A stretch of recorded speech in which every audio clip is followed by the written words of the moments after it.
जितने भी बच्चे 2025 में सामाजिक विज्ञान का पेपर देने वाले हैं वो बच्चे इस वीडियो को पूरा का पूरा देखेंगे, क्योंकि ये जो पेपर है खुद खुद क्या है, यूपी बोर्ड ने खुद क्या है, यूपी बोर्ड ने क्या किया है, जारी किया है। ये खुद पेपर यूपी बोर्ड ने जारी किया है और उसने ये बताया है कि ये बच्चों के लिए सारे इंपॉर्टेंट क्वेश्चन होने वाले हैं। ये मैंने नहीं बनाया, यूपी बोर्ड ने खुद जारी किया है। और वो खुद किसी चीज को जारी कर रहा है और वो ये बता रहा है कि ये सिर्फ आपके लिए इंपॉर्टेंट क्वेश्चन होने वाले हैं। आपको देख सकते हैं इसमें, इस वीडियो में पूरा इस पेपर का सोल्यूशन आपके सामने कराने वाला हूं। इसमें कौन कौन से इंपॉर्टेंट क्वेश्चन होंगे अभी सारा मैं एक एक करके देखूंगा। ठीक है, वीडियो के अंत तक बने रहिएगा और पूरे लास्ट तक जुड़े रहिएगा, जिससे कि आप भी अपने पेपर को पूरा तैयार करके, और आपका जो पेपर है वो क्या है 11 मार्च को लगा हुआ है। और देखना आप, ये मैं गारंटी ले सकता हूं कि बहुत सारे क्वेश्चन आपके 11 मार्च को इसी पेपर से ही आने वाले हैं। तो आपको वीडियो को बिल्कुल अंत तक देखना है और इस पेपर के एक एक प्रश्न को नोट करते जाएंगे और साथ साथ इसको याद भी करते जाएंगे, क्योंकि आपके सारे क्या है एकदम आईएमपी क्वेश्चन। ठीक है, एकदम आईएमपी क्वेश्चन इसमें दिए गए। बस वीडियो बाबू आप अंत तक देखना। और बच्चे बहुत सारे कमेंट भी कर रहे थे, सर एसएसटी का पेपर दो, एसएसटी का पेपर दो। तो वो बच्चे खास तौर पर इस वीडियो को पूरा देखेंगे। ठीक है, ये प्रश्न पत्र है कक्षा 10 के बच्चे जितने भी इस बार देने वाले हैं सामाजिक विज्ञान का। आपको जो समय होगा वो 3 घंटे 15 मिनट का दिया जाएगा। उसके बाद इसका जो पूर्णांक होगा वो 70 नंबर का होगा। ठीक है, जो उसके बाद सभी प्रश्न, अब इसके बाद इसके समान निर्देश देखते हैं। पहला पॉइंट है सभी प्रश्न अनिवार्य हैं। आपको सारे प्रश्न आपको करना है। जो प्रारंभ के 15 मिनट होंगे वो आपको प्रश्न पत्र पढ़ने के लिए दिए जाएंगे। तो ये आप याद रखेंगे कि जब आपको 15 मिनट के प्रारंभ में आपको प्रश्न पत्र को पढ़ना है अच्छे से, जिससे कि आप अपने पेपर को अच्छे से समझ पाए। उसके बाद देखो तीसरा पॉइंट क्या है, यहाँ पर यह प्रश्न पत्र 2 खंड में बटा होगा, खंड आ और क्या होगा, खंड बा। जो खंड आ होता है वो आपका OMR होता है और यानी कि 20 नंबर में आता है। ये आपको OMR सीट में भरना पड़ता है। जो खंड आ होगा वो विभाजित होगा 20 अंक का, यानी बहुविकल्पी प्रश्न होंगे और जिनका उत्तर आपको OMR सीट में देना पड़ेगा। जब भी OMR सीट में आंसर दें आप बिल्कुल कटपिट वहां पर नहीं करेंगे। OMR सीट पर उत्तर अंकित किए जाने के पश्चात उसे काटे, बिल्कुल नहीं एकदम कट्टम पट्टम उसमें खेल रहे हो, बिल्कुल काटना पीटना नहीं है। ना ही उसे इरेजर करें, ना ही उसको साफ करें और ना ही उसमें बिल्कुल व्हाइटनर का प्रयोग करें।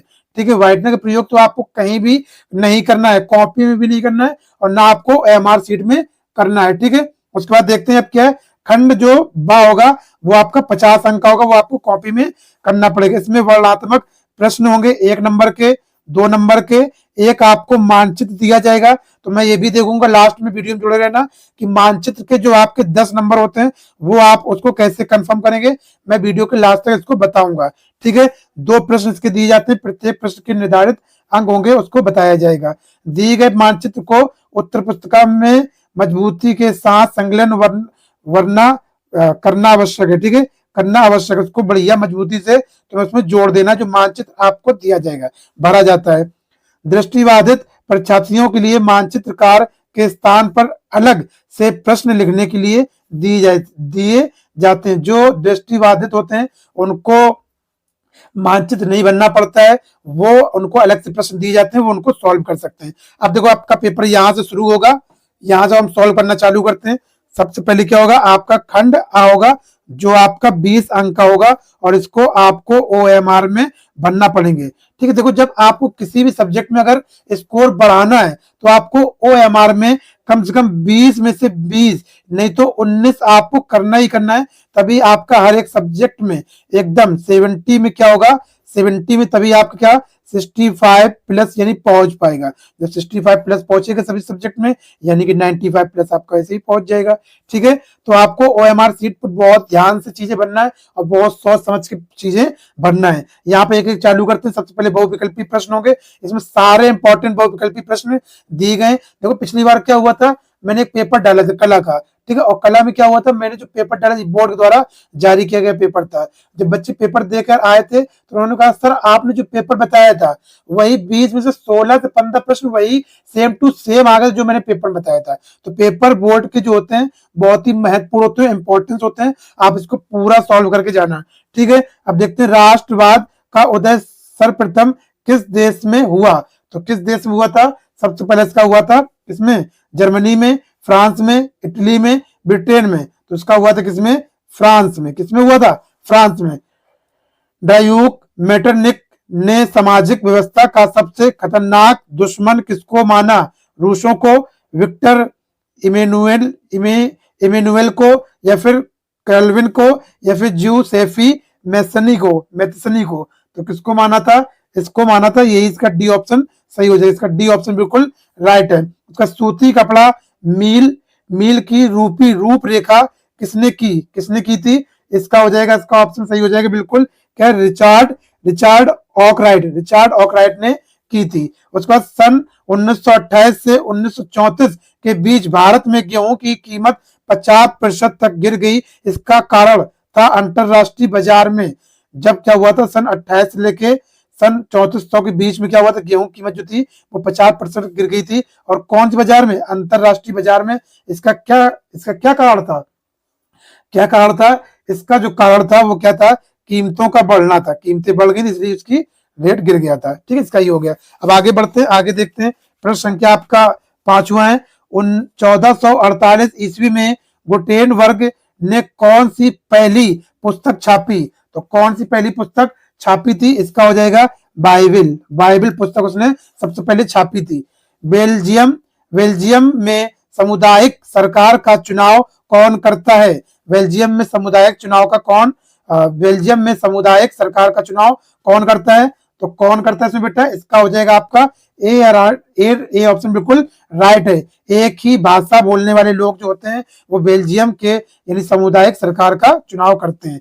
7वां प्रश्न है, निम्नलिखित में से कौन सा लक्षण संघीय सरकार से संबंधित नहीं है? आपको नहीं का यहाँ पर उत्तर देना है। यानी कौन सा ऐसा लक्षण है जो संघीय सरकार से संबंधित नहीं?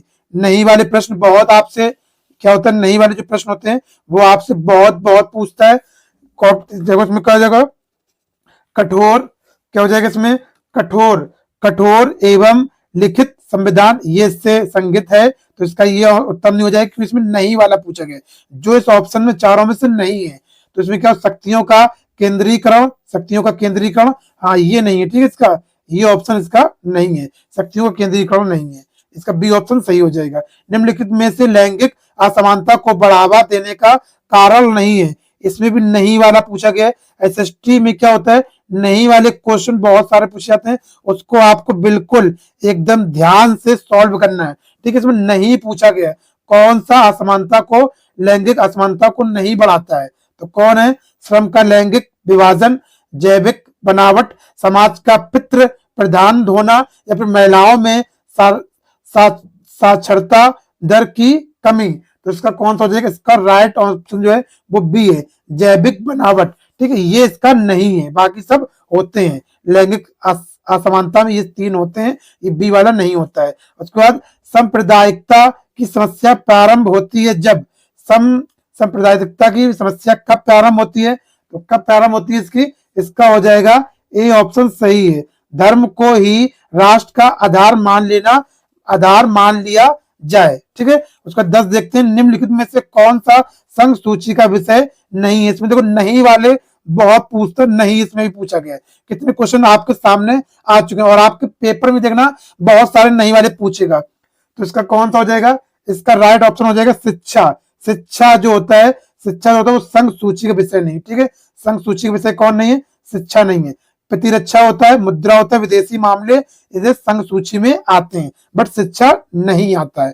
ठीक है, 11 नंबर देखते हैं। निम्नलिखित में से पंजाब में भूमि संकुचन का मुख्य कारण है, मुख्य कारण क्या है? तो उसमें क्या है? इसका राइट ऑप्शन हो जाएगा गहन खेती करना है। उसका निम्नलिखित को सुमेलित करते हुए सही विकल्प का चयन कीजिए। ये आपको का, खा, ग, घ और इधर इसमें दिए गए, इसको आपको मिलाव करना है और मिलाव करके यहाँ पर ऑप्शन आपको लगाना है। तो देखो यहाँ पर कैसे आप इस तरीके के क्वेश्चन को आप ट्रिक के तरीके से भी सॉल्व कर सकते हैं। कैसे करेंगे अभी हम बताएंगे, पहले आप इसका आंसर जान लें। देखो इसका क्या होता है? इसका भाखड़ा नांगल है वो कहाँ पर है? ये इसका भाखड़ा नांगल कहाँ पर है? ये हो जाएगा सतलुज पर है। कहाँ पर है? सतलुज पर। उसके बाद हीराकुंड जो है, हीराकुंड कहाँ पर है? हीराकुंड जो है वो महानदी पर है। ठीक है। उसका सरदार सरोवर कहाँ पर है? सरदार सरोवर आपका है नर्मदा पर है। उसके बाद टिहरी, टिहरी, टिहरी कहाँ पर है? सतलुज पर है, सतलुज पर 3 नंबर पे। ये ऐसे है। तो अब देखते हैं इसका पहले क्या है, पहले क्या है? तीसरा। तो का क्या है? तीसरा। एक का इसमें, तीसरा इसमें है, और इसमें क्या है? इसमें। तो क्या है? इसमें है और इसमें है। तो इसका क्या हो जाएगा? देखते हैं यहाँ पर, इसमें और क्या? सी में। तो 2 ऑप्शन अभी सही राइट दिख रहे हैं इसको ट्रिक से। अब देखते हैं दूसरा क्या है? हीराकुंड। हीराकुंड क्या है? चौथा, यानी खा का चौथा। खा का चौथा इसमें है नहीं, तो यानी क्या हो गया? ये वाला गलत हो गया। इसका राइट ऑप्शन कौन सा हो जाएगा? ये सी नंबर बिल्कुल राइट हो जाएगा। बिल्कुल सी ऑप्शन इसका राइट है। ठीक है, इस तरीके से। अब आगे देखते हैं। आगे क्वेश्चन नंबर 13, निम्न में से प्राथमिक क्षेत्र का क्रियाकलाप नहीं है। क्रियाकलाप नहीं है, तो कौन नहीं है? नहीं वाला बहुत पूछेगा, कौन इनमें से नहीं है? मछली पकड़ना, कृषि, गुड़ बनाना, या फिर डेयरी। तो इसमें कौन सा हो जाएगा? इसमें 13 का जो हो जाएगा, इसमें होगा आपका यानी का मछली पकड़ना होगा, और उसके बाद गुड़ बनाना, दोनों हो जाएगा। तो का और गा दोनों होता है, तो इसका राइट ऑप्शन कौन हो जाएगा? बी हो जाएगा। इसमें का और गा है। देखते हैं सार्वजनिक, 14 नंबर है, सार्वजनिक एवं निजी क्षेत्र को किस आधार पर वर्गीकृत किया जाता है? तो किस पर आधार पर किया जाता है? इसका राइट ऑप्शन हो जाएगा उद्यम का स्वामित्व, उद्यम का स्वामित्व के द्वारा। भू संरक्षण से क्या तात्पर्य है? भू संरक्षण से क्या तात्पर्य है? जब भी भू संरक्षण होता है तो क्या होता है? भू संरक्षण एक ऐसी क्रिया होती है जिससे कि हमारी जो मिट्टी है, भूमि है, वो कैसी हो जाती है? वो हो जाती है हमारी भूमि का अनुपजाऊ होना। भूमि जो होती है अनुपजाऊ हो जाती है, उसमें उत्पादन नहीं होता है। देखते 16 नंबर, इनमें से कौन सा संरक्षण का तरीका समुदाय की सीधी भागीदारी नहीं? ये भी देखो नहीं वाले कितने क्वेश्चन पूछे रहे, नहीं है, तो कौन सा हो जाएगा? इसमें तुम्हारा राइट ऑप्शन हो जाएगा वन्य जीव पशु विहार, वन्य जीव पशु विहार का परिसीमन। ठीक है, 17 नंबर देखते हैं, निम्नलिखित में से कौन सा व्यापार अवरोधकों का लक्षण नहीं है? नहीं है, कौन सा अवरोधकों का लक्षण नहीं है, उसको आपको बताना है। तो इसका हो जाएगा आपका, देखो, विश्व व्यापार संगठन व्यापार अवरोधों को बढ़ावा देता है, तो ये नहीं होता है। ठीक है, यानी कि वो बढ़ावा नहीं देता है, ये इसका हो जाएगा, ये वाला इसका नहीं होगा, सी वाला इसका सही है। भूमिहीन ग्रामीण मजदूरों के लिए सबसे अधिक उपयुक्त विकास का लक्ष्य कौन सा है? तो कौन सा इसमें बेटा? इसका हो जाएगा आपका सी ऑप्शन, अधिक मजदूरी देना, अधिक मजदूरी देना। उसके बाद देखते हैं निम्नलिखित में से कौन सा परंपरागत ऊर्जा का स्रोत नहीं है? देखो नहीं वाले कितने पूछे, 6-7 वाले पूछ गए, नहीं है, तो कौन नहीं इसका? इसका नहीं कोयला या भूतापी ऊर्जा, पेट्रोलियम, उपयुक्त में से कोई नहीं। तो इसका हो जाएगा बी ऑप्शन बिल्कुल सही हो जाएगा, बिल्कुल राइट ऑप्शन है। 20 नंबर देखते हैं लास्ट वाला, विश्वीकरण का बहुराष्ट्रीय कंपनियों के निवेश पर क्या प्रभाव पड़ा? तो क्या प्रभाव पड़ा इसमें? इसका जो राइट ऑप्शन हो जाएगा वो डी वाला हो जाएगा, यानी कि उपयुक्त में से सभी, सभी हो जाते हैं। बहुराष्ट्रीय कंपनियों में निवेश में वृद्धि हुई है। ठीक है, बहुराष्ट्रीय कंपनियों द्वारा भारत के विदेशी व्यापार के अधिकांश भाग पर नियंत्रण हुआ। बहुराष्ट्रीय कंपनियों के आगमन से लोगों की आर्थिक स्थिति सुदृढ़ हुई। ये इसके बाद यानी कि क्या हो जाएंगे? इसमें उपयुक्त सही वाला ऑप्शन हो जाएगा। अब देखो आप क्या करेंगे, अगर इन सारे एमसीक्यू को तैयार करेंगे तो आपके 20 में 20 बिल्कुल तैयार हो जाएंगे। ठीक है, अगर वीडियो छूट गए तो पीछे जाकर देख सकते हैं। अब देखते हैं हम यहाँ पर सॉल्व करेंगे क्या, खंडबा। खंडबा जो होगा आपका वो क्या होगा? 50 नंबर का होगा। ये आपको कॉपी में करना है। जब कॉपी में करना है तो कॉपी में देखो चेक, कोई सा प्रश्न है आपको एक भी छोड़ना नहीं है सामाजिक विज्ञान में। ठीक है, कुछ बिना कुछ आप बना बना के चेक करेंगे, चेक कैसे भी कहानियां लिखें पर आपको लिखना है। अब यहाँ पर देखते हैं वर्णनात्मक एक है, उत्तर लगभग आपको 80 शब्दों में यहाँ पर देना पड़ेगा। जितने भी प्रश्न चालू हो रहे हैं 80 शब्दों में देना पड़ेंगे। अब देखो जो सामाजिक विज्ञान में होते हैं, या तो आपसे 4 नंबर का पूछा जाएगा प्रश्न, या तो आपसे 6 नंबर का पूछा जाएगा। 4 और 6 नंबर के यहाँ पर प्रश्न पूछे जाते हैं। तो इसमें देखो पहला क्या है, प्रथम विश्व युद्ध के पश्चात होने वाली महामंदी के 2 कारण लिखिए। तो आपको क्या लिखना है? प्रथम विश्व के बाद 2 महामंदी, जो महामंदी के 2 कारण क्या थे? अगर एक महामंदी का एक का 2 नंबर और इसके 2, अगर दो महामंदी आपको लिखना है, कितने? इसके 2 कारण आपको लिखना है। ठीक है, 2 कारण, तो 2 नंबर इसका हो जाएगा, 2 नंबर इसका हो जाएगा, ऐसे 4 नंबर यहाँ से मिलेगा। इंपॉर्टेंट क्वेश्चन है, देख लेना। अब बाद में देखते हैं, देखो यहाँ पर अथवा भी लगा होगा, आप चाहे वहां पर वो वाला करते हैं, चाहे आप ये वाला करते हैं। सन 1928 से 1934 के मध्य होने वाली महामंदी का भारतीय अर्थव्यवस्था पर पड़ने वाले दो प्रभावों की व्याख्या कीजिए। आप चाहे ये वाला कर दे बेटा, ठीक है, आप चाहे ये वाला कर दें, चाहे आप ये वाला कर दें, इन दो में से कोई आप कर देते हैं तो आपको 4 नंबर यहाँ पर मिल जाएगा। उस पर देखते हैं प्रश्न संख्या कौन सी है, दूसरी है, ठीक है। दूसरी यहाँ पर क्या है, सत्ता की साझेदारी लोकतंत्र की आत्मा है, इस कथन की कारण सहित पुष्टि कीजिए। ये भी आपका 4 नंबर का दिया जाएगा। इसका इसमें देखो अथवा भी लगा है, आप चाहे नीचे वाला कर दें। वर्तमान परिप्रेक्ष्य में जाति में राजनीति एवं राजनीति में जाति कथन की व्याख्या कीजिए। ये भी 4 नंबर, चाहे आप ऊपर वाला कर दें चाहे आप नीचे वाला कर दें, कोई सा भी एक कर सकते हैं। अब देखते हैं प्रश्न संख्या क्या है, तीसरा है, आर्थिक विकास के लिए ऊर्जा एक आधारभूत आवश्यकता है, इसके कोई दो कारण लिखिए। तो दो कारण आपको लिखना है, तो दोनों कारण के क्या है, दो दो नंबर यहाँ पर मिल जाएंगे, ऐसे 4 नंबर आपका हो जाएगा। या फिर अथवा भी लगा हुआ है, आप नीचे वाला करते हैं। सारे क्वेश्चन देखो इंपॉर्टेंट है, पिछले साल भी जब बोर्ड ने जो पेपर जारी किया था उससे बहुत सारे क्वेश्चन आए थे, और इस साल भी इसी प्रकार होने वाला है। आपके पेपर में 11 मार्च को बहुत सारे क्वेश्चन इसी पेपर से ही दिखेंगे, तो पेपर को आप पूरा तैयार करके जाइएगा अच्छे से, ठीक है। तो अथवा देखो क्या है, परिवहन तथा संचार के साधन किसी भी देश की जीवन रेखा क्यों माने जाते हैं, दो कारण यहाँ पर लिखना है, 2+2। अब प्रश्न संख्या क्या है, 4 है, बहुराष्ट्रीय कंपनियों अपने उत्पाद की उत्पादन लागत कम बनाए रखने के लिए किस प्रकार का प्रबंध करती हैं, किन्हीं दो उल्लेख कीजिए। तो दो कर देंगे आप, दो दो नंबर के आप मिल जाएगा। अथवा पे लगा हुआ है तो क्या होगा, अथवा अच्छे बाजार के किन्हीं दो लक्षणों का उल्लेख कीजिए। तो दो जो अच्छे बाजार होते हैं उनको आप दो लक्षण का उल्लेख करना है, यानी दो उनकी विशेषताएं बताना है आपको। तो बता देते हैं दो, तो यानी दो दो नंबर यहाँ पर हो जाते हैं। देखो 4-4 नंबर वाले जो होते हैं वो आपके टोटल 4 प्रश्न पूछे जाते हैं। कितने पूछे जाते हैं, 4 प्रश्न पूछे जाते हैं आपसे, और 4 प्रश्न के आपको हो गए कितने, 16 नंबर, 4 चुको 16 नंबर के यहाँ से 4 नंबर के वाले आते हैं। अब देखते हैं आगे। अभी वर्णनात्मक उत्तर एकदम 150 शब्दों में आपको लिखना है, कम से कम 2 पेज में लिखना है इसका, ठीक है। 2 पेज में इसका उत्तर लिखेंगे, 1 से 1.5 पेज में आपका उत्तर लिखना है। ये आपके 6 नंबर वाले हैं।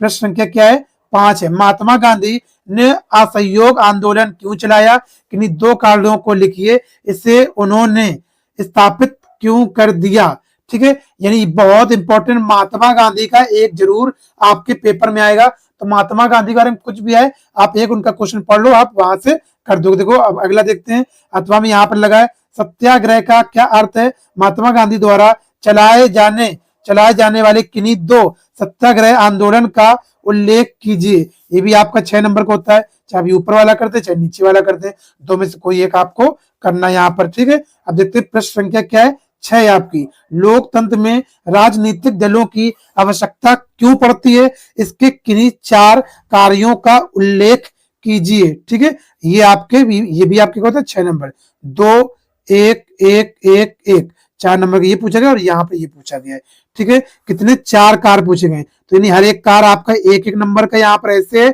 उस पर लोकतंत्र राजनीतिक दलों की आवश्यकता क्यों पड़ती है, ये आपका 2 नंबर है। आपकी स्टेप मार्किंग होती है, आप जितना लिखेंगे आपको उतना ही नंबर मिलेगा। मान लो आपने लोकतंत्र में राजनीतिक दलों की आवश्यकता क्यों पड़ती है इतना लिख दिया, तो आपको यहाँ पर 2 नंबर मिल जाएंगे, ठीक है। उसके बाद 4 आपको नहीं आए तो आप 3 अगर लिख देंगे तो आपको इससे 3 नंबर मिल जाएंगे। जितना आप लिखेंगे आपको उतना नंबर मिलेगा। कोशिश ये करना कि आप पूरा का पूरा हल करना, जैसा भी आप लिखेंगे उसमें आपको नंबर जरूर मिलेगा, पर आपको लिखना है। अब देखो यहाँ पर अथवा पूछा गया है, लोकतंत्र उत्तरदायी, पारदर्शी एवं वैध शासन की व्यवस्था देते हैं, इस कथन की व्याख्या कीजिए। आप चाहे ऊपर वाला करते हैं चाहे नीचे वाला करते हैं, ठीक है। अब देखते हैं प्रश्न संख्या क्या 7 है, मृदा अपवर्दन का क्या अर्थ है, मृदा अपवर्दन का भूमि पर पड़ने वाले 2 प्रभावों का कारण कीजिए। ये भी बहुत एकदम आईएमपी है, ठीक है। आईएमपी ये भी, और महात्मा गांधी वाला भी क्या है आईएमपी है, और ये भी आईएमपी सत्याग्रह। ये क्वेश्चन बिल्कुल तैयार करके जाना जो है, ठीक है। उसके बाद देखो ये 6 नंबर यहाँ पूछा गया है, और अथवा भी यहाँ लगा है, भारत में पाए जाने वाले मोटे अनाजों का उल्लेख कीजिए, मोटे अनाजों का उल्लेख कीजिए, इसकी पैदावार बढ़ाने के लिए क्या उपाय किए जा सकते हैं, किन्हीं 2 का उल्लेख भी कीजिए। जो 2 आप उपाय बताएंगे उसके बारे में आपको बताना भी है। ये भी आपका 6 नंबर का होता है, ठीक है।